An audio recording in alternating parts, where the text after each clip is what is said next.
In a shocking development, there's a storm in the Pacific Northwest, so we're recording this inside. It's AFC South week. I refuse to wear Titans gear for this episode. Go Texans, for starters. So EJ's representing us with his Titans shirt. Pretty much the entire week I'm going to be wearing Texans gear because Mama didn't raise no bitch.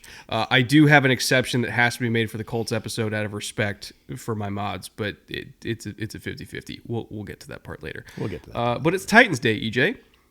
Going in the offseason, I'm not going to lie, this was one of the teams where I was like, I don't know what we're even going to talk about. Like, we have a positive bent on this show, but I was like, I don't know, man. There's not a whole lot of positive here. But then they made a really good coaching hire.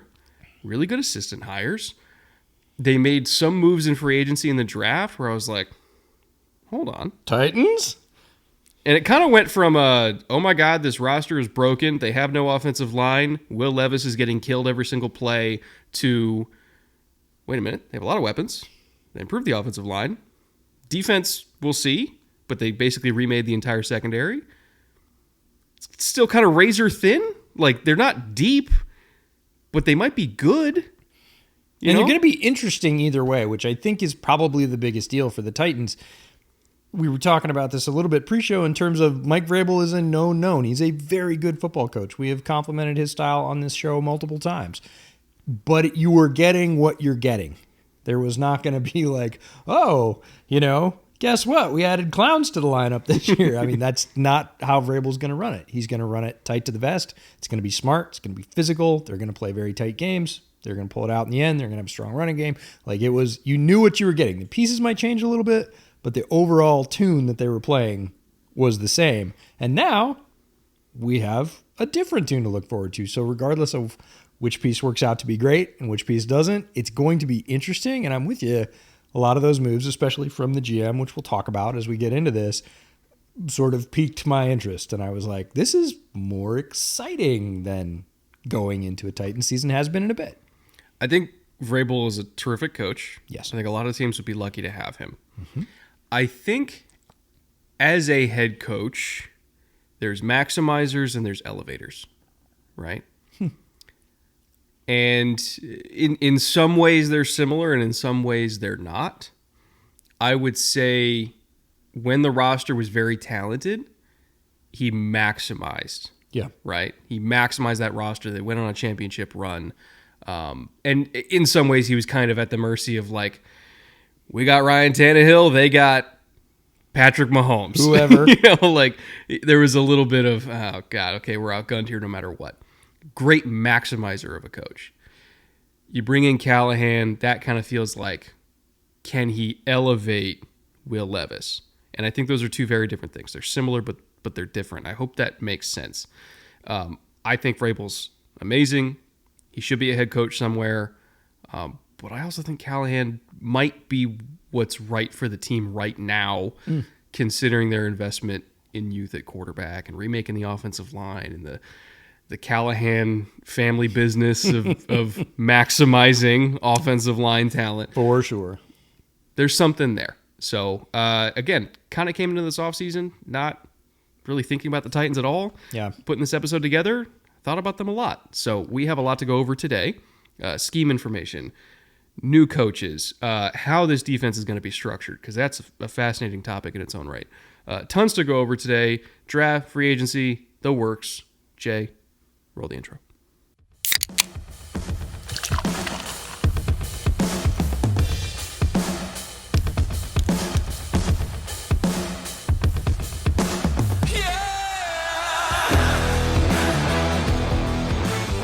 Welcome back once again to the Bootleg Football Podcast. I'm Brett.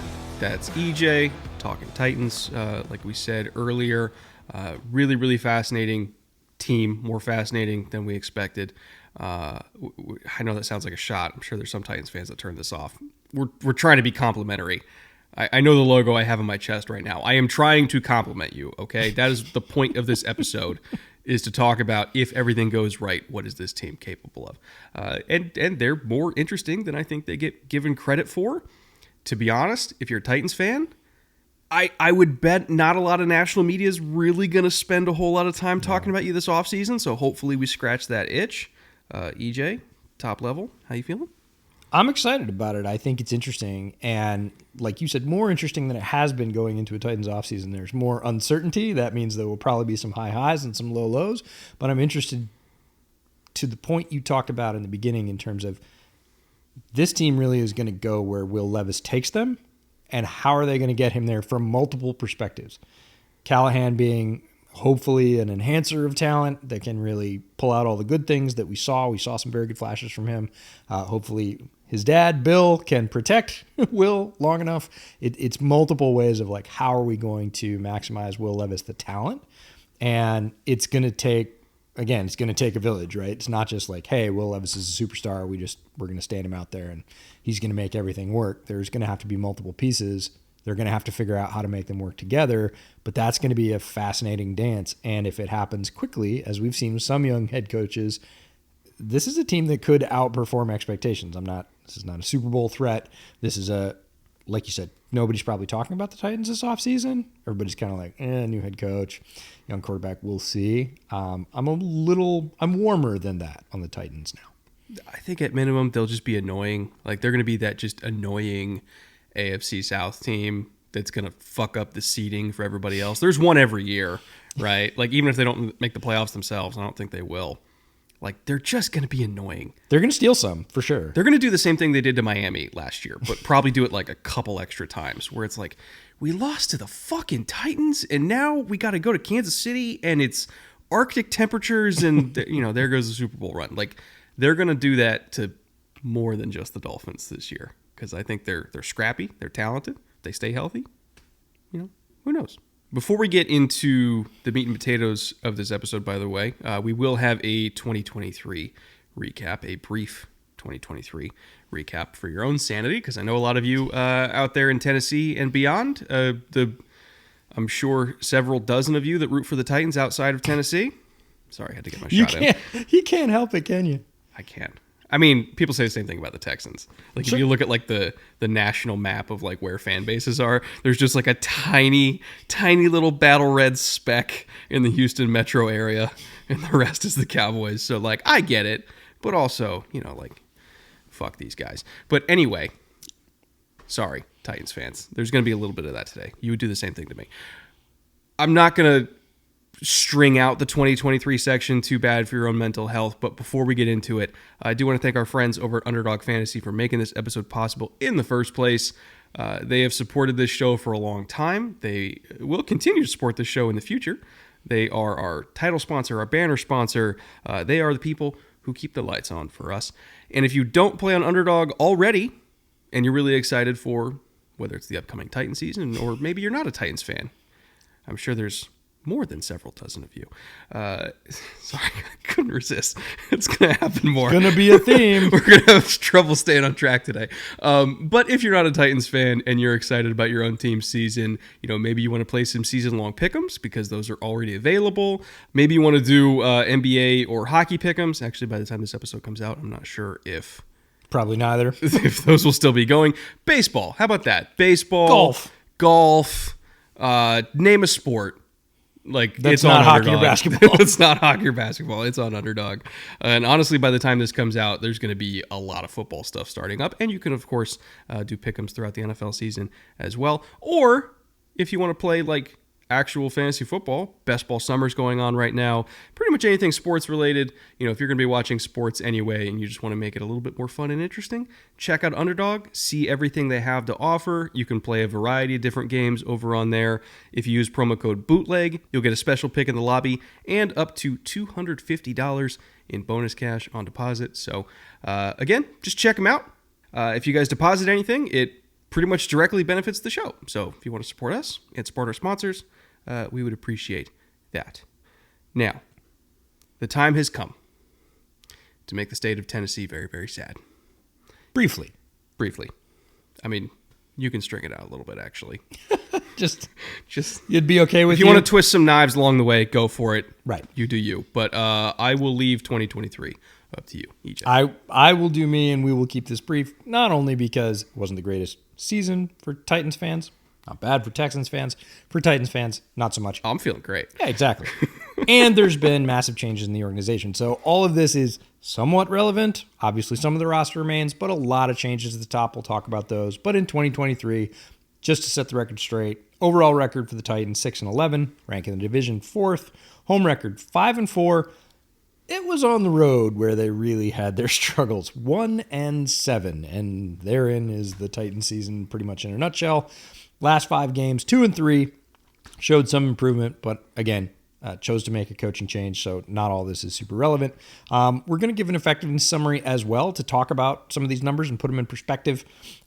First number we're going to introduce is QBS, or quarterback support. It's a stat that I came up with from Arjun Menon from PFF. We worked on it a few months ago. We've got a link in the description to talk about what's in there, but basically it takes 5 measures. 3 from the offense, a defensive, and a special teams measure, and basically says how much support did this organization give their quarterback throughout the season. This is, you can think of this as the how well should you have done rating. If we set the table in a certain way, we would expect the meal to taste a certain way. Like with this quality of pass blocking, this quality of, defense, this quality of special teams giving average field position, like what should you do? Right. What was your expectation? So that's QBS. It's on a scale of 0 to 100. Worst team is 0. Best team is 100. Tennessee was 29.0 on that scale, and that placed them 23rd out of the 32 teams. So they provided more support than a bunch of teams, a lot less than about 2/3 of the league. So that's QBS. And the other number that we're going to give for context is Power Score, which we introduced you to last year, which simply takes 6 metrics: rushing offense, passing offense, rush defense, pass defense, points scored, and points allowed, and assigns their NFL rank. How did they do compared to their peers? Were they 10th? Were they 11th? And Power Score, lower is better. You want to be number 1 in everything. Nobody is number 1 in everything. So it's like golf. You want a smaller score in Power Score. Titans were 19.7, which put them 25th overall in the league for Power Score. So if you look at the relationship between QBS, they were 23rd. That's the how should you have done score. And Power Score is the how did you do score. They were 25th. So set the table for 23rd, ended up 25th. That's pretty close. You can't really say they overachieved. You can't really say they underachieved. They just achieved. And I'll tell you what, like looking at the individual numbers, again, rushing offense 13th, passing offense 20th, rush defense 12th, pass defense 30th. We'll get to that. Points scored 27, points allowed 16.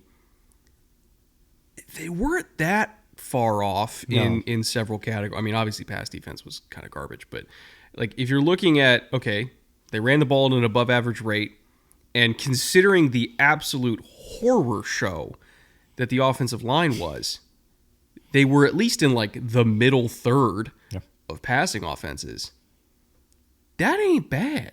No, this is not a team that was bouncing off the bottom last year. This is the offensive line was, but everything else was okay. And that will wreck a lot of what you're trying to do, but it was not a complete, throw the baby out with the bathwater. There were good pieces here. Now they didn't work together often enough, or like the offensive line, support the rest of the, killed a lot of their hopes and dreams pretty early on. But in terms of the overall team, this is not a tear it down to the studs or, complete rebuild, wipe it off and just start from a new foundation. There's lots of work to do, make no mistake, but there were pieces that were better than the results here. And I think, what those numbers do, at least for me, and people can shout us out in the comments if they disagree, but at least for me, what those numbers say is Will Levis's up and down rookie year last year, behind that offensive line with that kind of support, I think that's a more than a passing grade. Like that is oh my God, how did he even survive that? Right. So if anything, I don't want to say I'm all the way in on Will Levis, but the fact that, again, this was a middle third passing offense with not a great collection of weapons, a terrible offensive line, and a rookie quarterback. That's pretty impressive to me. So if nothing else, I just think, what those two numbers represent is that Will Levis just did not have a lot to work with. At least not as much as maybe the Titans had hoped for. For sure. Right? With the investment into Treylon Burks and, the investment into DeAndre Hopkins. Like, I love Hopkins. Again, Texans fan. Like, I got his jersey. I'm wearing it later this week. But he's not what he was. Like, No.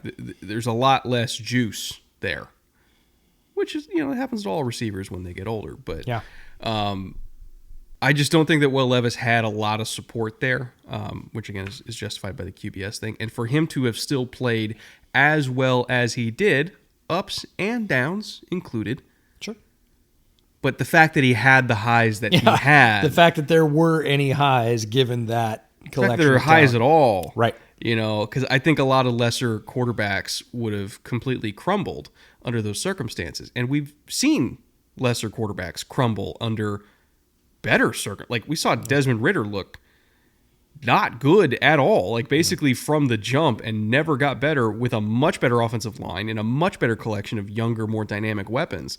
Like, you put Will Levis in Atlanta last year and you're like, okay, hold on, we got something there. Yeah. But for him to look as good as he did with last year's Tennessee's roster, I'm like, okay. I didn't have super high expectations for him coming out in the draft, but he might be one of those, freakishly gifted quarterbacks that is super erratic in college. Then he gets to the NFL and something clicks, and all of a sudden it works. And you're like, oh, damn, they got a franchise quarterback in the second round. Again, I'm not predicting long term that he's like the guy yet, but early returns are pretty good. Certainly enough to keep going and not to invest heavily in quarterback this offseason. And you might not do that either way just because of what the dynamics and the cost are of getting a young quarterback on a roster. But you could definitely be going into year 2 of the Will Levis experiment not very excited or hopeful. And I think Tennessee is really on the other end of that scale. And that's good news for Titans fans.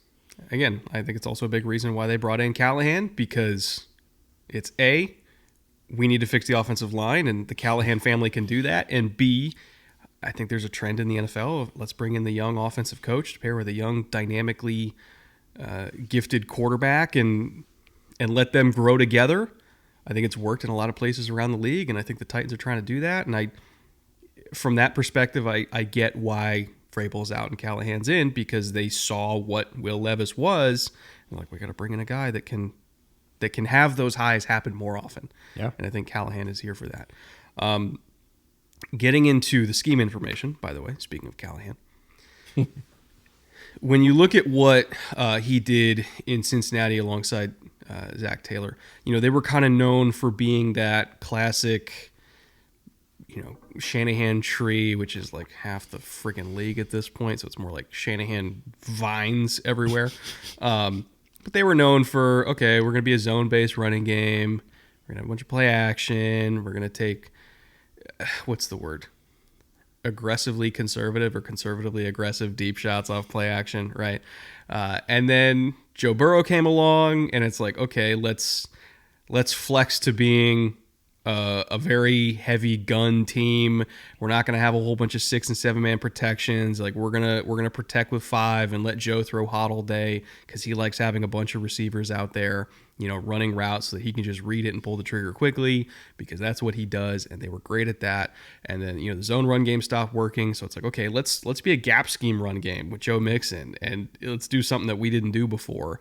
And that worked. Like, they completely transformed their run game in 1 year by just having a complete scheme switch up. And then, when Joe goes down, it's like, okay, well, we can't really operate with those same guys, just protecting with 5 all day. So let's throw in more 6 and 7 man protections. We'll give them time. They had a version of the offense where it's like, we're calling 989 all day. And they had a version of the offense where we're calling Hank all day, and we're just going to matriculate the ball down the field. And so I think what really defines Callahan, when he was working with Zach Taylor, is that their style of offense is whatever guys they have. Yep. Their style is, what can we call? What are we good at? We're going to stick to that. It's not, we're an outside zone team. It's not, we're a team that's protecting with 5. It's, what can we do? What are our guys good at? That is our identity.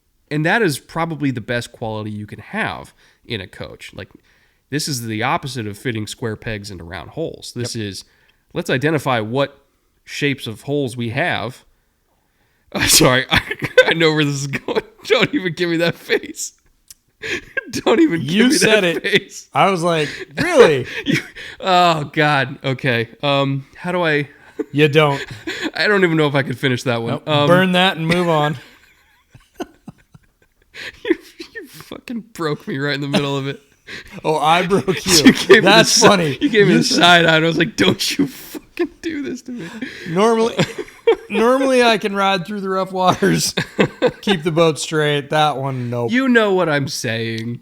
Do I? No, I do. I think adaptability is what every fan base wants in their coach. They want that coach that says, hey, what are our strengths? And plays to them. It seems super simple. Not as many coaches do it to the extent you want as you would think. It is not as common. It's kind of like common sense, right? Not as common as you might think. And Callahan displayed it sort of through multiple eras and multiple large changes in that offense. And that, I think that is probably one of the most desirable qualities in any coach. I was going to say a young coach, but it doesn't matter, young or old. Any of them, yeah. Like, if they have that ability, it is hard for them to have a bad team. Because they're always going to say, well, we lost this, pillar of our offense. We're not just going to say next man up and make no changes. And coaches that tend to be that kind of stubborn have lesser results because, quite frankly, pillar number 2 is not as good as pillar number 1, or he would have been the starter. You're not going to have the same result. You're going to have to shift, and it's not just sort of, target management and everything else. It's, to your point, fundamental changes about, hey, we're different now. How can we succeed best with what we have right here? Not this idealized version of, well, if you guys would just execute better. How many times do we hear that? If you guys would just execute better. Well, if they're not executing super well, fix it. You're the coach, dude. Yeah, move. Yeah. So. Mike Tomlin, when he was on the Pivot a long time ago, he had not a long time, it was probably a year ago. Yeah, he had a great discussion about how, if you're a coach that's blaming a player for not executing, it means you're a bad coach. Yeah. Right. Because it's your job to get him to execute. Right. It's one thing if okay, he's just not fast. Yeah. But if you're putting in a position where that matters, that's on you. His point in that interview was, that's just you showing me your frustration. Right. And coaches are teachers at base. Like, good coaches are teachers. And teachers are the same way. If a teacher tries to teach your concept one way and you don't get it and they go, well, tough, everybody else learned it that way, are they a great teacher? They're not. Like, the best teachers and the best coaches move and adapt and find ways to get the best. You talked about maximizers, to get the best out of the folks that they're working with. And Callahan's proven that ability in multiple different phases of his career. And I think that's kind of a good jumping off point for the defensive side of this staff too, because this is one of the teams, and this is going to be kind of a running theme for people that watch this entire series. This is one of the teams that is trying to, in my opinion, import the Ravens-style defense, right? They brought in Denard Wilson, who is the DB coach in Baltimore, also spent time coaching under Gannon in Philly the year before that, working alongside Vic Fangio, who was, I guess you could say, a consultant. Consultant. He wasn't even supposed to be public that he was working with them, and it got out. But Fangio was working with the Eagle staff in 2022, remotely, I guess you could say. But so he was working with Denard Wilson, and by the way, people that don't know, Vic Fangio is also part of that Rex Ryan, Rick Minter, Ravens, Harbaugh tree, right? Which goes back to Cincinnati in the 80s. I'm actually working on an episode on this. That's why I know so much about this tree now, because I was kind of doing like Charlie from It's Always Sunny, just connecting all these dots. But Rick Minter, father of Jesse Minter, who's now the Chargers DC, who was in Michigan last year with the other Harbaugh. It was in Baltimore before that. Well, Vandy first, then Baltimore before that. John Harbaugh was also on that staff with Rick Minter, and then Rex was in that staff. And then they brought in Wink Martindale from Notre Dame in the mid-'90s. Rex then went to Baltimore. He becomes the D-line coach. and then eventually the DC. And again, all these guys knew each other, the Harbaughs, the Minners, the Ryans, all of them, right? Martindale. And so it goes from Rex to Greg Madison to Dean Pease, who was also kind of part of that group, right? Fangio was there in 2009. And then it went to Wink Martindale, and then Wink hired Mike McDonald and Jesse Minner, and so they were there. And I want to focus on McDonald and Jesse Minner because they kind of refined this system that had been running in Baltimore for I just want to know if we have enough yarn for this. Okay. What's our yarn budget? I will say this. This is a complete tangent. I did order a significant amount of yarn from Amazon for this episode because I'm literally putting a corkboard together of all these names. I was kidding about the yarn. No, that's like Good literally to part of the know. episode is I'm trying to like show how crazy this tree is. And there's so many big names in it that I don't think people realize are all part of the same coaching family. I can't wait to watch the episode, but I did not have yarn on today's bingo board. It's going to be great. Of You guys are course. gonna love it. Of course. But Denard Wilson is another one of these offshoots of it, right? Because he spent time in Baltimore under Mike McDonald. Jesse went to Michigan after McDonald did, running the same defense, right? Where was I? Oh, so McDonald. I know it's a lot. You lost People yourself that are in the yarn people that forest. are just listening to the audio version of this are like, I am not high enough for this, Brett. What are you doing? Where is he?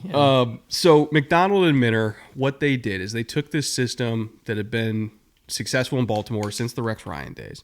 Yep. And, you know, if you're looking at Fangio playbooks, like you see a lot of Rex's stuff in there.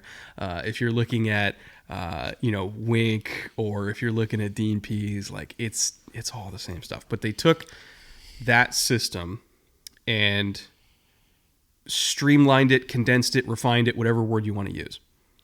Because it was, I don't want to say rigid, but there was a lot of stuff in it.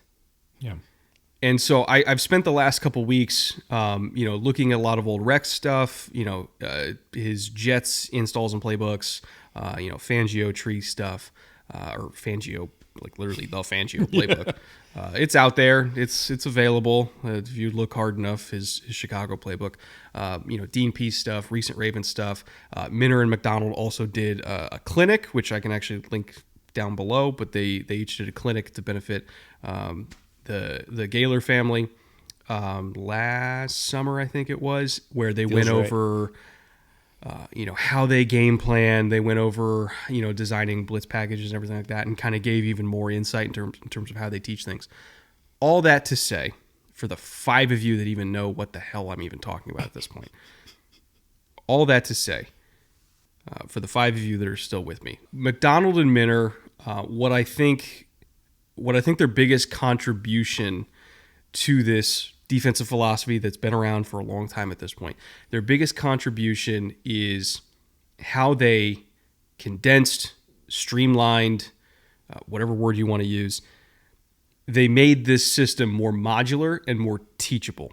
And how they did that, they took these hundreds and hundreds and hundreds of pages of concepts, which is a lot of memorization. Yeah. Because a lot of these blitzes, you're only calling them out of one front, like in some cases, where it's like you got to know hearts, clubs, jacks, and queens as an example, which is basically just 4 different words for the same pressure pattern. One of them is just we're bringing the safety from the field, and one of them is we're bringing the safety from the boundary. It's the same pressure pattern. There's 4 names for it. And there's 4 names for it because it's like, oh, if we're running it out of this personnel, we're going to call it this name. If we're running it out of that personnel, we're going to call it this name. It's base versus sub. And it's like, okay, we're going to make guys learn 4 words for the same pressure. And so McDonald and Minner, what they did, like their biggest innovation was kind of condensing every single pressure pattern down to this is what we call this pressure pattern. Doesn't matter what personnel group it is. Doesn't matter what front it is. Like, Nail is Nail. Favre is Favre. Brady is Brady. Like, these are just names, right? It's like, hey, if we're rushing one and dropping one, if it's a simulated pressure, again, I'm not going to like say the actual words they use for these things. Okay, we're going to use a city name. So Atlanta might be, we're bringing the mic, we're dropping the edge. Chicago might be we're bringing the will and we're dropping the other edge or something like, they just have different categories for different pressures. And it's like, doesn't matter what front we run it out. Doesn't matter what personnel. Atlanta is Atlanta. Chicago is Chicago. We're not going to have 4 different names for it based on how we're lined up. And what that did is when you're in OTAs or camp, depending on when you're watching it this time of year, they can set up pressure stations at practice, which is we're going to take 5 upside down trash cans and we're going to teach people individual pressure patterns. There might only be like in the low 20s, like 24 of them in the entire playbook, compared to over double that in the actual like old Rex Ryan playbook. Right? Yeah, Some of them were just like renaming the same pressure or just having like slight tweaks to it out of a different front, but we're going to call it something different. Maybe people memorize another word, right? So they set up these pressure stations. They might have like 4 of them. And we're just going to teach this pattern. And then once you all get it from this front, we're going to change the front. We're going to stay at the same station. We're going to teach the same pressure from a different front. It's like you're playing musical chairs. Everybody's rotating positions. So you're condensing the number of pressures you're learning, but now you can call any pressure from any front. Right. So you're making people only learn maybe 8 fronts in the entire defense. I think McDonald said they ran like 6 in Baltimore, right? Yeah. So we're going to have less than 10 fronts. We're going to have 24 pressure patterns. We're going to have probably 12 to 15 total coverages if we're counting like different versions of cover 1 or something like that. And what that does is it makes it so that you're only memorizing a certain number of things. Like you're memorizing a concept, but you're not trying to recall what a word means from a particular look, right? What that also means is it's modular. The analogy that Mike McDonald uses is it's a slot machine, right? So imagine 3 reels of a slot machine. Sure. First reel is front, second reel is pressure pattern, third reel is coverage. Because it's a very fire zone heavy defense. They rush 5 all the freaking time. First, second down, whatever.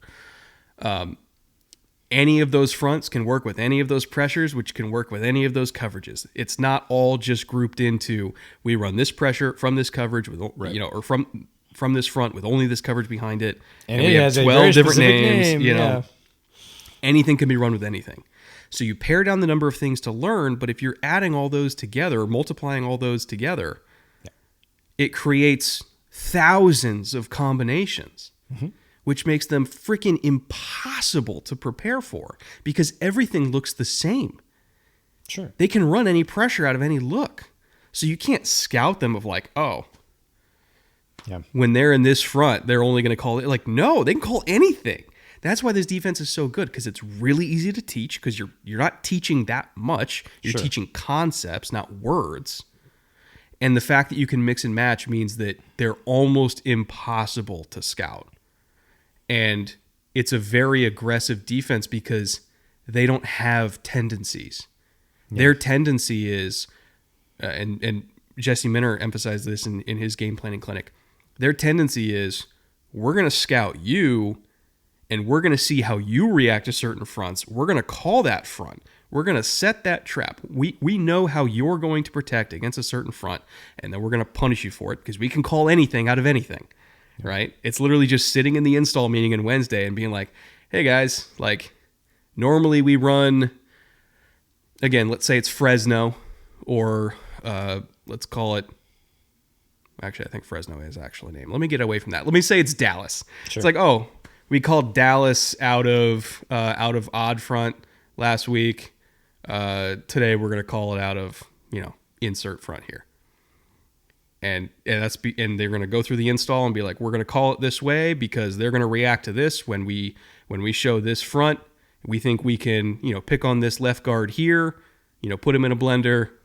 There's our sack. Like, that is how they game plan.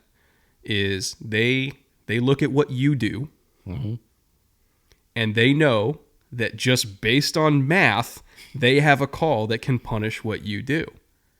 They're going to look at how you run the ball. And I mean, like, conceptually, how you run the ball. When you're in gun, what are your runs that you use in 2nd and 5 versus 2nd and long versus 2nd and short? Do those runs change if the Y is on versus the Y is off?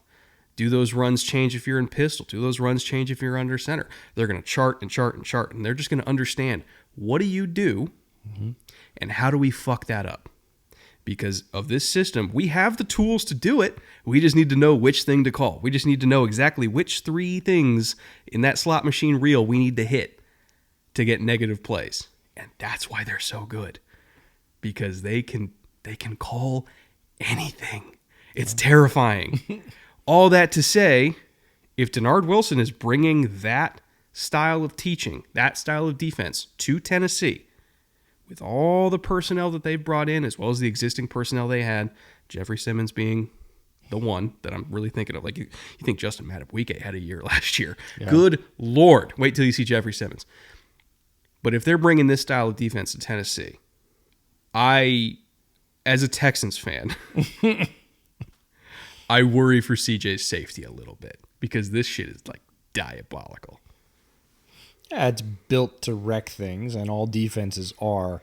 And the coolest thing coming from a teaching and learning background about that is those concepts apply very well to learners, and I don't care whether they're classroom learners, professional learners, football players on a field, kids in a chemistry classroom, right? You take complicated subjects, and football is no doubt a very complicated subject in all of its variations, but certainly at the pro level. And the response to that has typically been hyper specialization, right? We're going to make this one play, like you said, out of this one look, whether it's offense or defense, right? We're going to dial this up with its 18 different variables, and you get those, play calls that you've all heard on NFL films from Peyton Manning that take like 20 seconds to get out, right? Because he's calling every piece of alignment, of depth, of protection, of route concept, of choice, and you get 26 words, which is why you see rookie quarterbacks struggle when they come into those systems, because there's a lot to learn. The playbook's really thick. Everything has a different name. That's overwhelming to most learners of any type. Doesn't matter how smart they are. It's not, a kid can't learn. That's a lot to put on anybody. And by reducing that, you get down to the fundamentals of, we're going to be able to have flexibility, which is great, but we're also going to be able to call this fast. Everybody's going to understand it. Like, it simplifies the understanding. In those more complicated systems, you might be a rookie safety, not a rookie quarterback. And you're just like, man, waiting for coverage, because there's going to be 8 things that I need to know about coverage and alignment and, depth and drop. And you're not even listening to the rush stuff. Like, that's when people say the game slows down. Well, if you're listening to 3 things and you know what they all are, even if you don't have to go execute them as a safety, you're like, okay, I know who's rushing because I know what that rush is. It's one of our 20 rush packages. I got that. Oh yeah. And the coverage, sure. We run that all the time. Oh, cool. We don't normally run it out of this. This will be fun. So that reduction brings speed. It brings less communication error, for sure, which is where you see defenders running around after the play looking at each other going, that was your guy. And the other guy going, no, that was your guy, because there was that lack of communication, or they heard it differently. They understood it differently. Somebody botched the call. Like, all that stuff gets reduced. You get players in better positions to make plays. They're able to do it faster. It's distilled, condensed, whatever you want to say. And then that really puts the onus on the offense. Defense is like, hey, we got tools. We know how to get in our stuff really quick. Like, you're taking 20 seconds to make a play call. We're taking 5, and we're wrecking shop. So how's that make you feel? You want to hear the really nasty thing too? Sure. So they'll teach all that stuff over the summer, right? Like, just get people understanding the 8 fronts, the 24 pressure. I'm not saying these are the exact numbers. I'm just, sure. Give me the building blocks. Yeah, building blocks. And then as the season goes on, Mike McDonald called it the graduate level, yeah. Which is, okay, we're going to call this front. If we get a 3rd and long, boys, like, we're calling this front, and we're going to flip these 2 guys. So it's going to look like an entirely different front. It's not. It's just, hey, we're going to take the Mike and the weak side edge, and we're going to flip them. Same responsibilities, same front. It's going to look entirely different. It's going to confuse the shit out of them. They're not going to know what to do. And then, okay, we're going to do the same thing. We're going to flip the Mike and the weak side edge. They're not going to have the same responsibilities. They're going to switch responsibilities. So they're lined up in the wrong spot, but they're going to run the same thing that they would have in the original front. And that's how you just keep keep adding permutations where it goes from 2,000 combinations to 4,000 to 8,000 really quickly. Yeah. And you just don't know what they're doing. Like, they look super exotic. It's not exotic. It's the same calls every week. They just do it different every week. And I can't believe nobody did it earlier. Like, it's crazy. And I think that's probably the mark of all great innovation, is that when you look at it, you go, come on. Yeah. Like, this is simpler. Why didn't somebody think of this? And until somebody does, you don't see it. And that's sort of the brilliance I was going to say in a nutshell, but that's the opposite of a nutshell. That's like in a boat shell. And it's barely scratching the surface, but that's why we're both really excited about Mike Macdonald, but also about the spread of this tree, which is, you'll go into that in your episode, the continual, I'll say, evolution of this tree, because we saw how effective it was last year in Baltimore. And as more coaches get poached out of that system and distributed around the league, they're going to have their flavors and their variations, and it's going to make a sort of continual and very interesting sort of metamorphosis of what's already a cool system. And that's, if you can't tell, that's one of the things we really like about football. You're going to see it obviously in Baltimore again this year. You're going to see it in Seattle. You're going to see it in LA. You're going to see it still in Michigan because, of course, Wink is now the DC in Michigan. Got to keep it in the family. Time is a flat circle. Right. You're going to see it here. You're going to see it in Miami, which is kind of ironic because, like I said, Fangio is like part of that family. So the terminology probably won't change too much for Dolphins defenders. I just think they might just have a little bit more fun running it, sure. With kind of this newer school mentality within this family. It's a fascinating defense, which then, of course, brings us to, long way to go for a short drink of water, the coaching section, where Denard Wilson is one of their bigger hires. Yeah, where Denard resides, but we'll start at the top. We talked about GM Ran Carthon.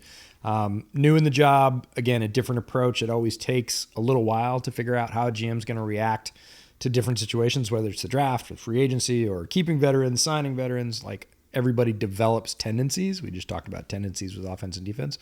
GMs have them too.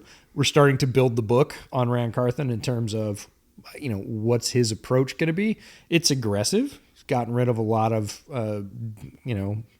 players that don't fit the new system or didn't fit his vision for how the team should be built. Did that pretty quickly, which is not uncommon, but now, we have draft under our belt. We have a full free agency. So far, I would say, it's early returns, but returns are good. I feel good about the direction. It's definitely a change from where the Titans have been. It's a new flavor, new style. He's running in a different way. But so far, I'm pretty positive about that style. We'll see how it goes as it goes along. Brian Callahan, obviously the new head coach. We talked about him quite a bit. In terms of the coordinators, Nick Holtz, 16 years of coaching, 11 in the NFL, was the Jags passing game coordinator last year. Before that, he was with the Raiders for 10 years, over 3 different coaching staffs, which I find fascinating. Whenever you see an NFL coach who survived 3 different regimes, Sean Desai was this way. Mm-hmm. Nick Holtz is this way. It's a mark of a very good coach. Typically, coaches want to bring in their own guys and gals, right? They want their folks.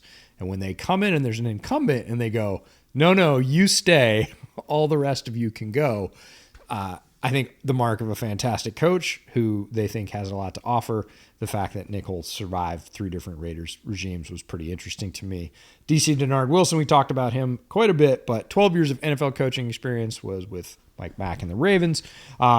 Last year, coaching DBs. Before that, you talked about the years with Philly and the Jets. He was a secondary coach during Jamal Adams, Marcus May tenure. So when those guys were excelling in Jets uniforms, he was their coach. Colt Anderson is the special teams coach. He follows Callahan over from Cincy, where he was the assistant special teams coach. Interestingly enough, Colt Anderson was a walk-on safety in Montana. The Brawl of the Wild, one of the best rivalry games in all of college football. Montana State. It's usually Thanksgiving week, just to make sure everybody's, good and vicious for Thanksgiving dinner. I really want to go to that game. I realize it's one of your bucket list items, and I am there for that. It's going to be a lot of fun. But as a walk-on, He was a 4-time All Big Sky selection. So you want to talk about a heady safety, walks on, makes all conference 4 times in a row.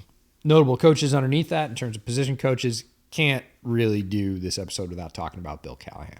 Bill Callahan, one of the top, I would say, 3 offensive line coaches working right now. Or maybe ever, honestly. If you're I'll looking go at with body right of now work. because I don't want to get into the Dante Scarnecchia wars in the comments. But if we say top 3, that means that we're right no matter what. So, well, I'm not trying to be right. I'm trying to say every year we look at certain players and we go, man, landing spot really matters. And we're talking about offensive linemen. Like the first 2 names off my head are Jeff Stoutland in Philly and then Bill Callahan, easily.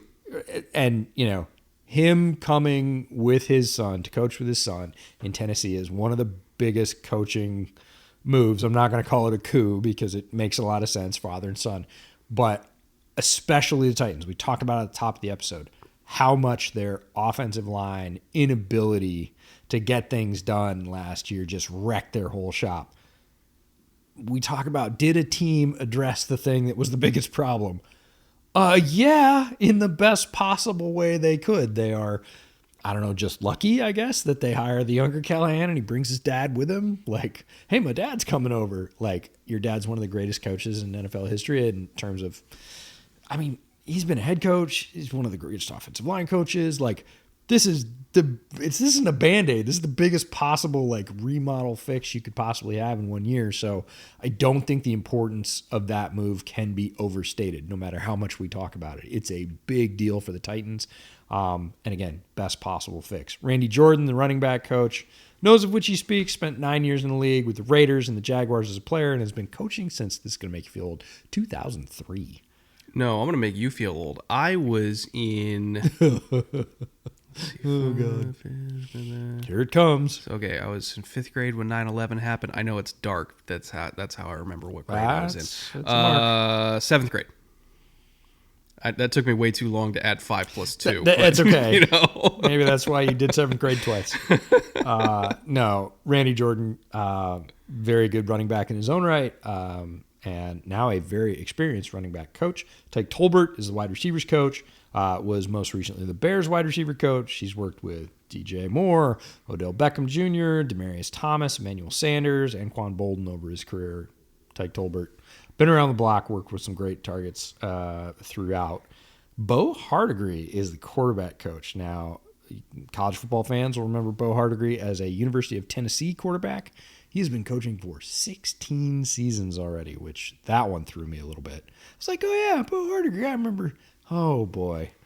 I'm sure there's a lot of Vols-Titans crossover, right? It should be. Probably, in theory. Yeah, was most recently with the Raiders, was promoted to the interim OC after Antonio Pierce took over. Mm-hmm. So, again, very experienced in, greater than the role he currently has, but gets to come in, work with, the younger Callahan in terms of coordinating this offense, an important piece of that, and handpicked to do that. Defense and special teams, Chris Harris is the defensive pass game coordinator and cornerbacks coach. 18th NFL season overall and his 10th coaching. Former Bears draft pick, played with the team in 2 separate stints. We talked about coaches that survive, coaching changes. It's always cool when a player plays with a team, leaves, and then comes back. We'll talk about another player in this division that did that this year. Always fascinating to me that teams like, no, we're better off with you. Why don't you come do it again? Spent the last 3 years coaching the Commanders defensive backs. Frank Bush is the linebackers coach. 32 years of coaching in the NFL. Like over 40 coaching overall, but 32 years in the NFL. And also used to work with Denard Wilson, which is probably why Denard was like, give me Frank Bush. He's been around forever. He taught me a lot as a young coach. That's my guy. That's right. Frank Bush, former Oilers draft pick. Came from 3 seasons as the Falcons linebackers coach, has been a temporary defensive coordinator himself with the Jets for 4 games, and an assistant head coach in Miami in 17 and 18. So again, Denard Wilson picking some experience on his staff that he can lean on as a new DC and say, Frank, you've been around, you've done all this, you've done more than this. Speaking as a Texans fan, sometimes things didn't go well. Yeah. Just tell me what to avoid doing. Thank you. Yeah. Steven Jackson is the secondary and safety coach, comes to Tennessee after the last few years with Atlanta, and has been coaching for 21 seasons. Also a former Oilers draft pick. I think that's fascinating. Who played 9 seasons with the organization. He's been both an offensive assistant and a secondary and CB coach. Love it when young coaches get that experience on both sides of the ball. What are you trying to do to me? Okay, how do I stop it? It gives them, I think it gives them the ability to focus on what they want to, but it also gives them that perspective. Lori Locust, the defensive quality control coach. Coach Lowe was on Bruce Arians' staff in Tampa Bay, has been on multiple staffs, both in the NFL and other leagues. Again, brings another experienced viewpoint to this new defensive staff. And Steve Donatel is the defensive assistant. So longtime NFL coach Ed Donatel's son and Commanders DB coach Tommy Donatel's brother. So Donatel, family business, coaching football. You know who's also part of the Ravens coaching mafia? Ed Donatel. Well, that wouldn't surprise me, but Coach Lowe. She was with the Ravens in 2018. I think in Wink's first year. I think Pease was the year before. So I think that was Wink's first year as DC was 2018, and she was an intern there. Oh, no kidding. With Mike McDonald and Jesse Minter. Put her on the tree. So, like, talk about that being like the quote-unquote bottom rung of your coaching ladder in that 2018 Ravens staff is McDonald, Minter, and Coach Lowe. Like, okay. Good Lord. Yeah. I'm telling you, man. It's a factory over there. Well, for sure, and we're seeing that around the league right now. All right, so given all that information, and that was a lot of information, I apologize if we droned on a little bit there, but everything that we said I felt was kind of necessary to set the table for not just the Titans, but every other team that we're going to talk about in this series that is going to be either transitioning or doubling down on this style of defense. So hopefully that made sense, and hopefully you guys got a lot out of that. But given everything we've talked about so far on this show, that brings us to one of our favorite segments, the Underdog Top 3. Which is all about identifying value. We do this for every single team. We kind of set the table, and then we talk about, based on all that information, what are the top 3 values that at least we will be attempting to target in fantasy this year. I have an irresponsible number of fantasy leagues, and I also do a... I don't even know if I want to say the number of best ball drafts I do every summer, but it's a significant amount. And so this is a topic that's near and dear to my heart. I'm sure a lot of you guys also play a lot of fantasy football yourselves.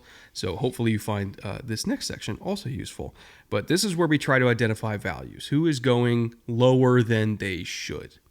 The 3 that we've identified are Calvin Ridley, Chig Okonkwo, Tyjae Spears. These are also names that are probably going to show up on a lot of quote-unquote sleepers lists, but there's so many sleepers lists at this point that nobody's really a sleeper. It's more just like, where are you getting discounts?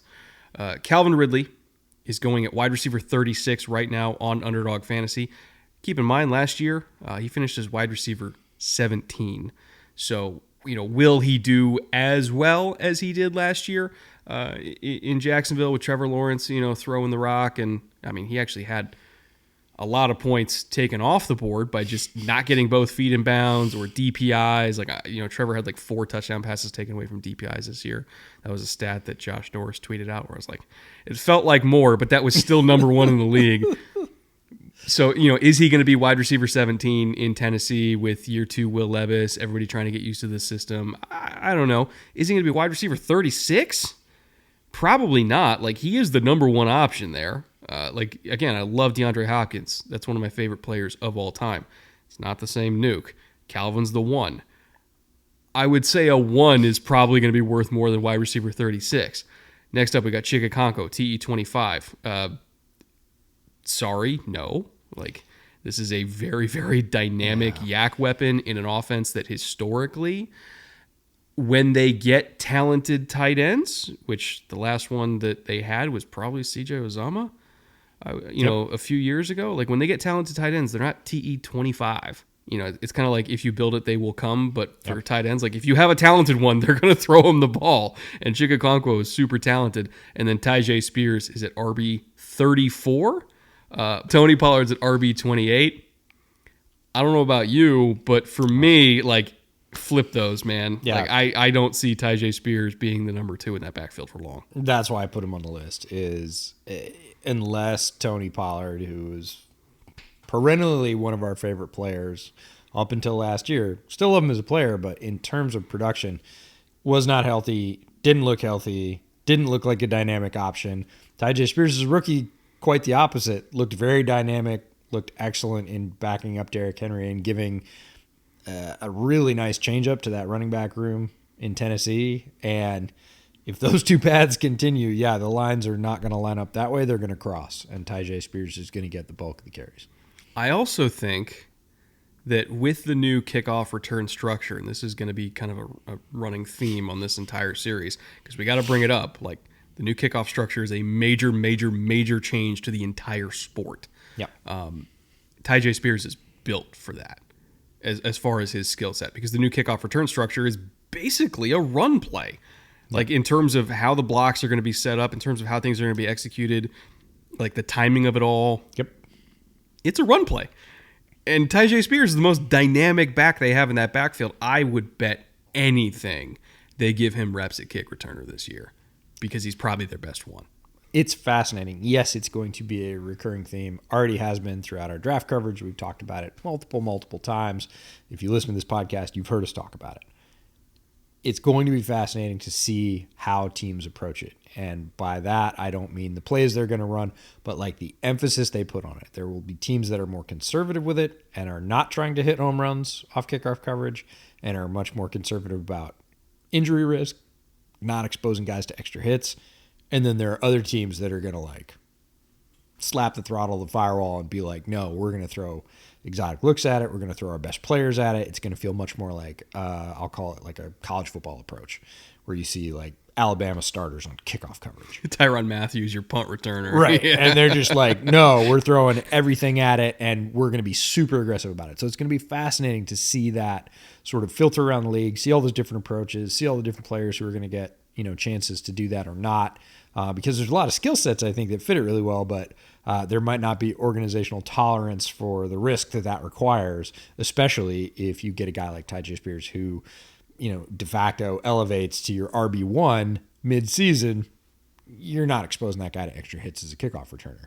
Like, that part of his job is done. He is now RB1. But in terms of the values overall, like, Chig is so explosive, and I feel like you do. Like, Callahan's going to see that and go, oh, wait, like, this isn't just a 8 yards and run a button hook tight end. This is not that at all. Like, I have a very different piece here. I can do different things. I can certainly move him around, motion, alignment. He's going to win a bunch of one-on-one reps that a lot of other tight ends aren't going to win because of his athleticism. I think Callahan's going to dial into that. We talked about adaptability. He's going to look at this and go, this is a different piece than I've had. I kind of want to use that. Like, I'm going to use that to, again, try and break defenses. I also want to make this point, by the way, about Chig, because people look at production numbers and everything like that, and I think they make assumptions about what he is as a player. You have to look at the context behind the production. We've talked endlessly about how bad that offensive line was last year. They were abysmal. Guess what team led the league in tight end pass protection snaps? Tennessee. Weird. By a lot. They had 2 separate tight ends in the top 22 among all tight ends in the entire league in terms of pass protection snaps. It was Chig and it was Wesco. Wesco was actually number 1 in the entire league. But like Chig did a lot as well. So if you can't buy more than 2.5 seconds for your quarterback ever, like, you're not going to be able to use Chig as a downfield threat to begin with. And if you have to use him a bunch of pass protection because you can't get more than 2.5 seconds ever, like, yeah, of course the production's going to dip. So yeah. I think with all the additions they've made, which we will get into in just a second, I feel like this is the best situation that Chig Okonkwo has had in his young career to produce like we think he can. And again, like, we were throwing out fairly irresponsible Delaney Walker calls to him before the draft, or at least before his draft year. But I still believe in it. Like, I absolutely do. He's not TE25 to me because I'm taking the whole context into it. Calvin Ridley's not wide receiver 36, and Tyjae Spears for damn sure is not wide receiver or running back 34. So This is one of those teams where there's a lot of value to be had because people don't pay attention to the Titans. They're like the bizarro Eagles where everything is expensive if you're going to draft an Eagles player. Everything is cheap if you're drafting a Titans player. So get on that, folks, because somebody's got to get yards here. It's probably all them. And probably all three of them. Like, if Callahan's offense is clicking the way he wants it to, all three of these folks are getting yards. So, get on it while you can. Again, national media is not going to pump the value price up for you. You're going to be able to get them probably even pretty late into the offseason. I don't think there's going to be any kind of meteoric rise where suddenly the Titans offense is the hottest, value buy. You're going to be able to find them. And when they're there, take them. They're, especially in best ball format. Like, you just need them to have good weeks, and they are going to have some good weeks. All of that kind of sort of translates to Will Levis, too, because if all of them are having good weeks, well, who's throwing them the ball? So, again, I didn't go into this offseason expecting to say this, but buy low on the Titans offense, guys. Like, sure. It's better than you think. All right, that brings us to free agency losses. Let's talk about how they remade this roster to build that situation that we've been alluding to this entire show. Lots of changes, but lots of necessary changes. Yeah, let's start at the top. Ryan Tannehill, longtime QB of the Titans, moves on. The aforementioned Trayvon Wesco, former Bear. Trayvon Wesco, I was like... He was a Bear, wasn't he? Yeah, and played 40% of the snaps, and they were almost all blocking snaps. He is a tenacious blocker, and they needed him. He served that role. Ran Carthen lets him go. Calvin Throckmorton, right guard, had to highlight him. We saw him at the 2020 Senior Bowl coming out of Oregon. And he moves on to the Broncos, played about 50% of the snaps. Brick shit house, by the way. Yeah, Throckmorton is just such a perfect description of how he is looks. A sentient square. Like, that is what he is. Good player, though. Good player. SMB, Sean Murphy-Bunting, longtime cornerback, goes from the Titans to the Cardinals. Christian Fulton, the other cornerback, we talked about how they remade the secondary. This is the first step, is clearing out the guys that were there. He is now a Charger. Aaron Brewer, the center, is a Dolphin. He was one of the rare players on these lists that played 100% of the snaps. Absolute rock. It's honestly rare to find that on most teams. Is anybody who played 100%. Right. Like, anywhere. And especially offensive line or defensive line. Terrell Edmonds, longtime safety, is now a Jaguar. He was 41% of their snaps last year. Derrick Henry, this is right up there with Ryan Tannehill in terms of absolute fixtures, certainly future, Ring of Honor member. If not Hall of Famer, I would say Hall of Famer. And, 53% of the snaps last year, but was still pretty darn effective. He now moves to Baltimore, which is terrifying. This is like just a quasi-Ravens episode, honestly. It is the backwards Ravens episode. Kayvon Wallace, the safety, has signed with the Seahawks. He was 64% of the snaps. Again, just remaking that secondary. Danico Autry, always underrated as an edge, now plays for your Texans, 66% of the snaps. And then Azeez Al-Shaair, the linebacker, also goes to play with D'Amico at the Texans. He was formerly with him at the Niners. D'Amico knows exactly what he's getting in that addition. Addition by addition for the Texans. We thought it was a very underrated move when Al-Shaair signed with the Titans last year. Played 95.7% of the snaps for them. He was very involved, but given the chance to move on and play for his former coach, who is, an all-time linebacker, he was like, yeah, let's do that. And D'Amico loves him. Like, absolutely loves him. Obviously. So, I wasn't super surprised by that signing. Nope. To put it mildly. Not at all. I do also want to say, by the way, I'm not sure what their plan is at inside linebacker. They did take Cedric Gray. We like Cedric Gray a lot, but right now their slated starters are Kenneth Murray and Jack Gibbons.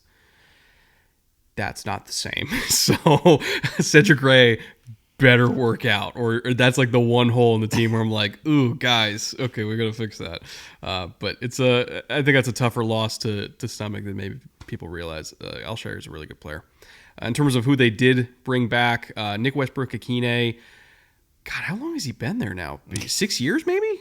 I want to say not quite. It feels like 5, but still a long time. It feels like he's been there a while. Just keeps producing, just keeps being sort of underrated because he hasn't had that like breakout season, but always, I think, sort of exceeds expectations because people have no or very low expectations outside of Tennessee for him. And he just keeps putting up numbers. And so Brand Carthen, I think, looked at his contribution and said, no, this is a piece we want to retain. Again, doesn't command a very large salary. They pay him about $2 million, which certainly with the wide receiver market doing what it's doing is pennies. And Westbrook-Ikine outperforms that by a bunch in my mind. They also brought back Nick Folk, 40-year-old kicker, the ageless wonder, Nick Folk. Still doing it. Still knocking them down at the ripe old age of 40. See, there is hope for some of us to still be putting out good work by the time we hit the big 4-0.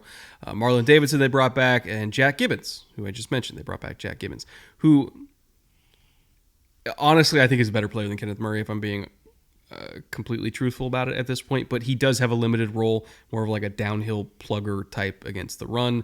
Not somebody who I'm super confident in coverage, but as a role player, like, cool, we're good with that. It's the Kenneth Murray part where I'm like, man, you're going from Aziz to Murray. That one's going to be tough. So again, Cedric Gray, I hope you're ready to get snaps, bud. Especially in a system that is linebacker heavy. Yeah. Like, the Raven system relies more on strength up the middle, especially inside linebacker. It's the counterintuitive piece to what the general NFL has done, which is deprioritize inside linebacker, whereas the Ravens are like, go ahead, deprioritize them all you want. Yeah, we'll take Roquan. Yeah, like, we're going to pay big money. We're going to put big responsibility on them, and we're going to funnel a lot of stuff in our system onto their plates, which is not the NFL trend. Interesting to have a DC coming on board from that system and then being like, here's what we got at inside linebacker. And he's like, oh. Well, because like we said, like, they got to run every coverage and every pressure out of every front. Yeah. Like, so the linebackers are involved in literally, like, there is no front in the entire playbook that they will not blitz their linebackers from. I'm just saying, Cedric Gray, tremendous opportunity coming into a system that I think fits his talents very, very well. And there's opportunity for playing time. That's just the nice way to say that. In terms of third-party additions, they brought in Sebastian Joseph Day, still bouncing around the league, still a good player to this day. I can't remember how many teams he's played for at this point, but it feels like he's been a solid contributor literally everywhere. Yep. Tyler Boyd, now I feel old because I remember Tyler Boyd being like the young freshman at Pitt that everybody was like, oh man, this could be like the next one. And of course, really Tyler Boyd's had a really good NFL career, but like, I remember like 19-year-old Tyler Boyd destroying people in the ACC. Now he's a 30-year-old, wily old veteran slot receiver. And, how time passes. Chidobe Awuzie, they also brought in from Cincinnati to be a veteran corner for them, probably going to be an immediate starter for them. Lloyd Cushenberry, nice turnaround to his career for Lloyd, by the way. Things started out really rough. Now that he's been in the league for a little while, I think he's like 27, 28 at this point. Solid center pickup for them. Kenneth Murray, who I mentioned earlier, wasn't super big fan of that one, but again, we'll see what happens. Yep. L'Jarius Sneed was a big fan of that pickup. Again, remaking the secondary in 1 year. You're bringing in Awuzie, you're bringing in L'Jarius Sneed to be a tough-as-nails press corner. They have some young DBs that can play inside for them, so they're set on the outside. They have options inside. Tony Pollard, again, I wasn't a huge fan of that signing just because I really like Tyjae Spears, and so I'm like, why are we allocating over $7 million to a running back who might end up losing that RB1 role fairly quickly? Sadiq Charles they brought in from the Commanders to bolster that offensive line depth, and Calvin Ridley might have been the biggest of them all, snaking him away from the division rival Jaguars, who had every intention of keeping Calvin Ridley. Yep. And then the Titans came in at the last second and said, we kind of messed up letting A.J. Brown go, so we're going to throw money at this problem again for like the third time in 2 years and bringing Calvin Ridley to be our number one. Again, $23 million. Given the current wide receiver market, which we are recording this the day that Justin Jefferson signed for $35 million a year, you're getting Calvin for 23. That's a pretty good deal, in my opinion. Yeah, still had over 1,000 yards last year. Everybody says, "Oh, it was a down year for Calvin Ridley," and it was. And he still had over 1,000 yards last year with the DPI and the touchdowns that were taken away and everything else. Like, still a very effective player. And in aggregate, this work by Rand Carthon, your secondary is completely different. L'Jarius Sneed is a legit killer. Titans fans, if you're not familiar with his work, you're going to love him. He's going to beat the living hell out of the opposing alpha wide receiver that's making all those tens of millions of dollars. Every single week, he's really, really good at it. It's going to set the tone for the entire secondary. Remaking the wide receiver corps, Calvin Ridley and Tyler Boyd. Like, you can't ask for a lot better than that in terms of like, oh, we had Nuke and, Nick Westbrook-Akine last year. And this year you're like, oh, we've got Calvin and Tyler and still Nuke and Nick's also back. And, oh, yeah, that's going to free up Chig because we got Lloyd Cushenberry at center. Like, the sum total of did they fix the things that they needed to fix that were the biggest problems?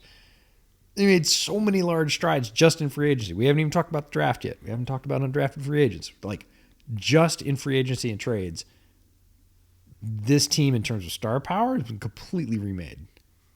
Well, I think that is a good transition to the draft because they nailed March and then nailed April too. Well, there's one pick where I'm kind of like, I don't know about that one. But, we came into the draft saying, like, just get a tackle. Like, for the love of God, please just get a tackle. Like, finish what you started. You started really well in March. You can finish this thing by just nailing that 7th overall pick. Get a tackle. Protect Will Levis. Please, please, please. Well, I'm a Texans fan, so I'm not saying please. Titans fans are saying please. And they did it, and they took a really good one. Now, was it the one that we expected? Nope. Not necessarily. But is it the one that I think is really going to work with Callahan? Yeah, probably. And to be fair, any of them would have worked with Bill Callahan. That's what we say about Bill Callahan is, man, his chance for success is so much greater because he's working with, in this case, Bill Callahan. J.C. Latham, the offensive tackle from Alabama, who we talked about, Throckmorton being built like a sentient stump. Like, J.C. Latham is arguably the thickest tackle in this entire class. He is just powerful, powerful human being. Again, you're pairing him with a very high pick from last year, Peter Skoronski. Like, you've got some young building blocks, which are really prioritizing. We saw what happened when we didn't have an offensive line. We're not doing that again. And I didn't advocate for him converting to left, but when you're being coached by these guys, like, yeah, convert him to left. You're good. You're probably going to make it work. Because I guarantee you they worked him out at left to see if he could do it. Yep. And that's the reason why they took him, is they're like, yeah, we can do yep. this. Uh-huh. We can do that. So you've got Latham, Skoronski, you got Cushenberry now, who still is only 27, even though he has multiple years of experience in the league.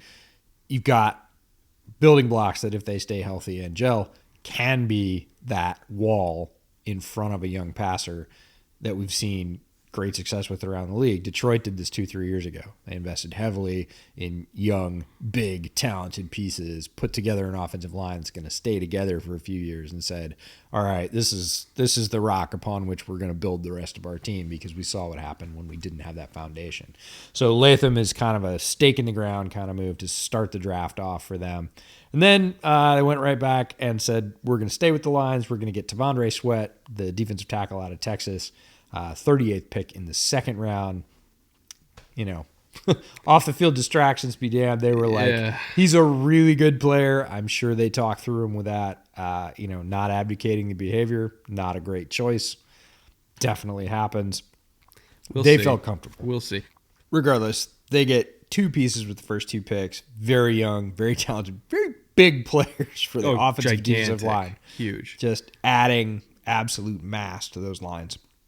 Cedric Gray, the linebacker from North Carolina, who we both really liked. They get him in the 4th round at 106. Very good, talented two-way defender. Jarvis Brownlee Jr., the cornerback from Louisville. A little undersized, not under aggression, like over-aggressed, if that's a word. I don't think it is, but I just coined it. That's the thing that happens with Louisville corners, by the way. Like, I've never seen a Louisville corner that wasn't just pissed off all the time. Yeah. They have a style. Super aggressive, super physical coming forward. They get him in the 5th round at 146. Jaquan Jackson, the wide receiver out of Tulane.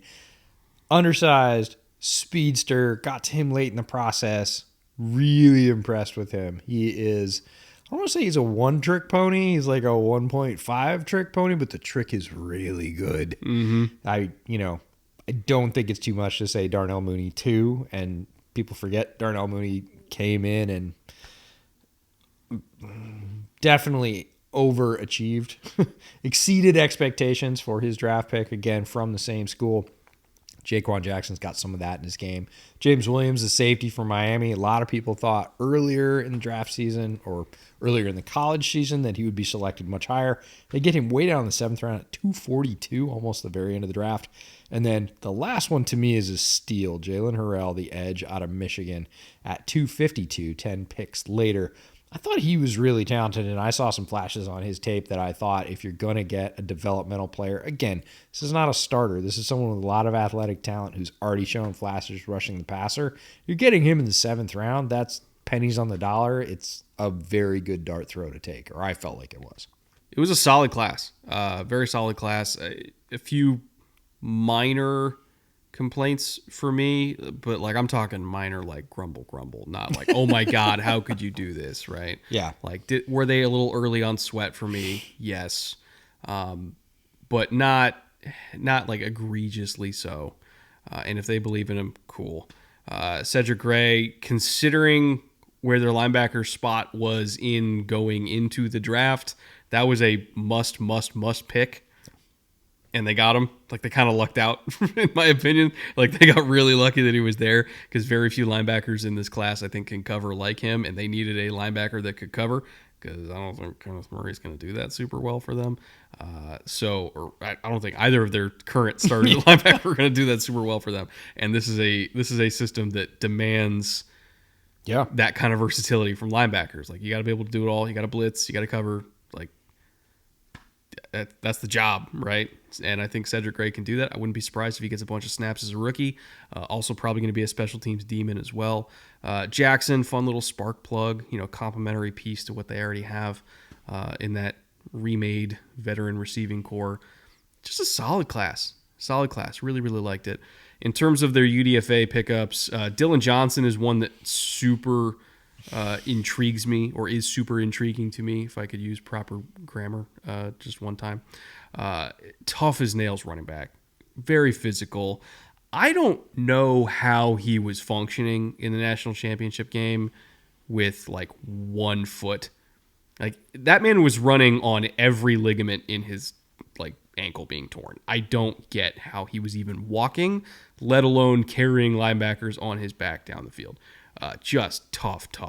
He's actually a kind of running back that I think Vrabel would have adored because he is so physical, and God, I love players like him. Like, I think he's going to make the roster. I really do, because he kind of gives them a dimension that they don't already have. Yeah. Well, at least now that Derek's gone, they didn't already have.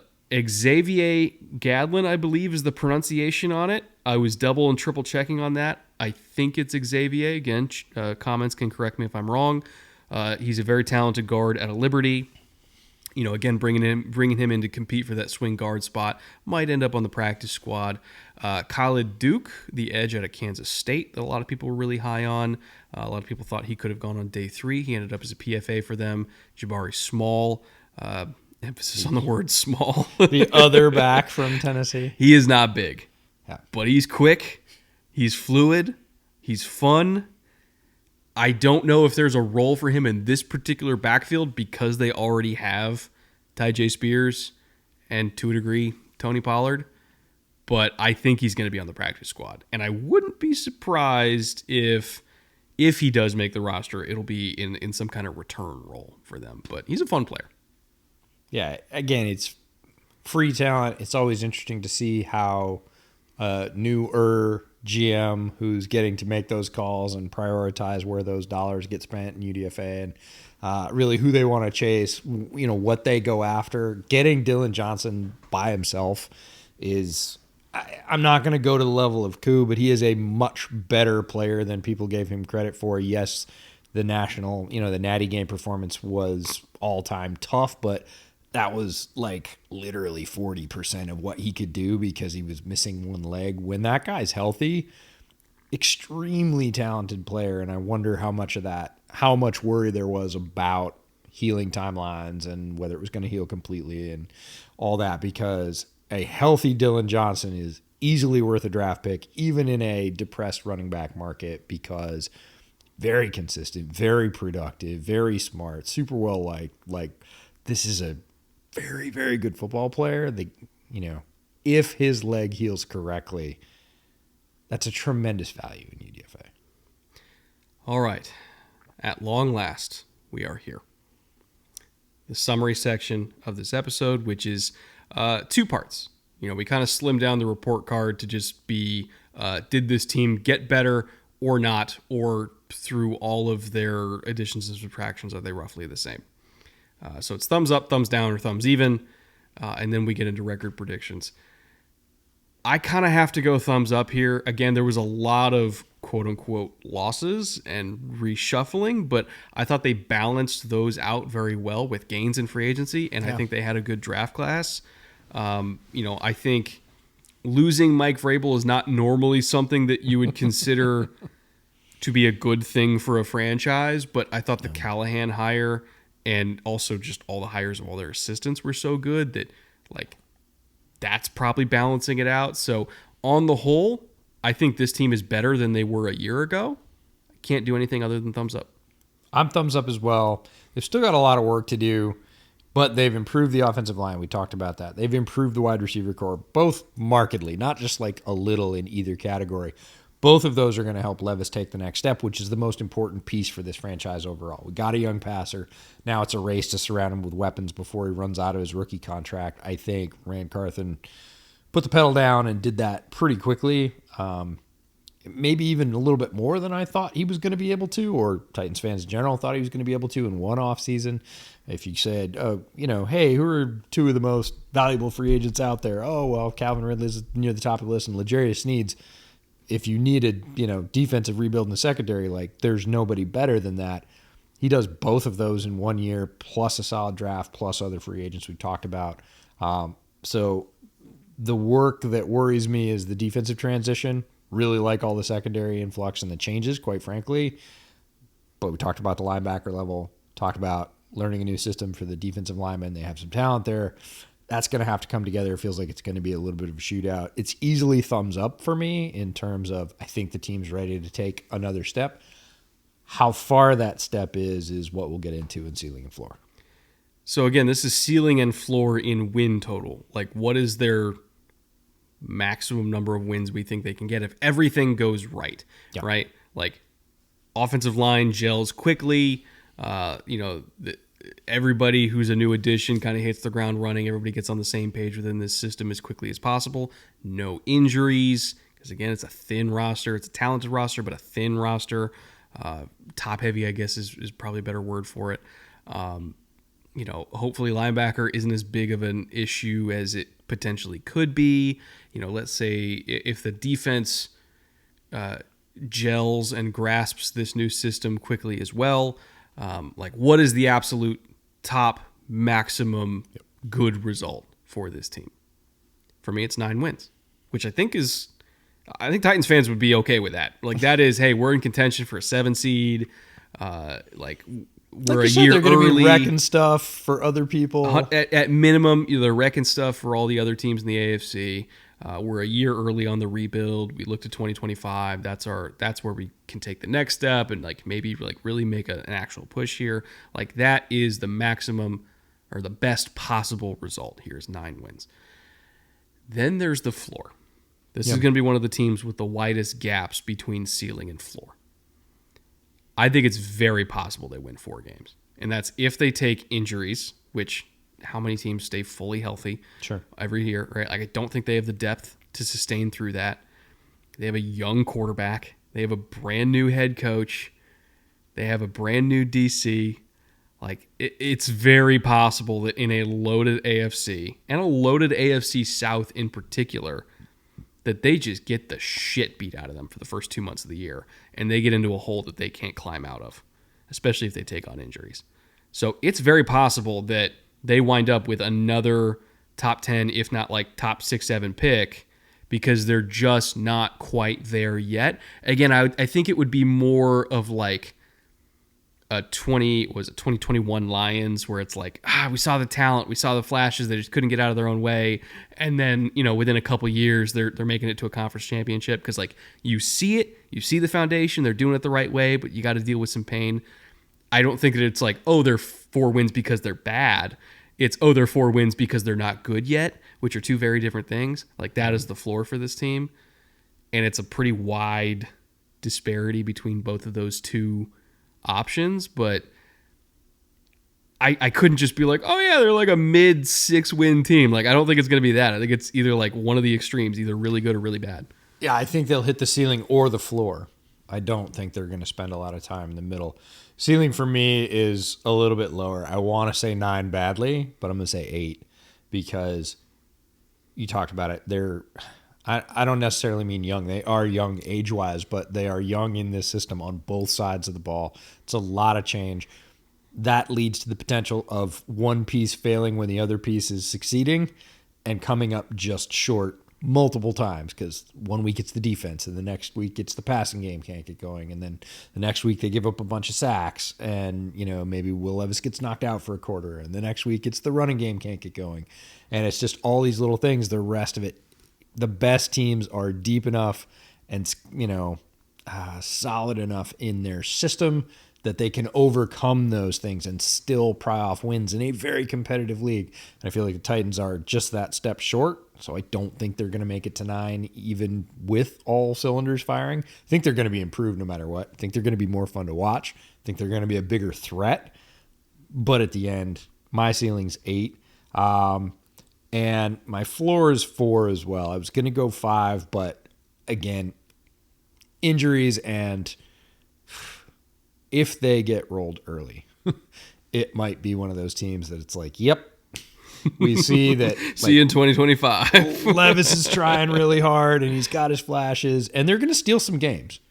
But I'm with you. I don't think it's going to be 6, right? I think it's going to be 4 or 5 on the floor, or 8 or 9, and they surprise and they gel and roll early, and Callahan's like, see, I've got 3 good receivers. I came from a place with 3 good receivers. I know what to do with this. Like, it's going to be one or the other. I don't think they're going to end up being a 6-win team, which of course now means that the Titans are going to win 6 games because I just said the last thing they'll do is win 6 games.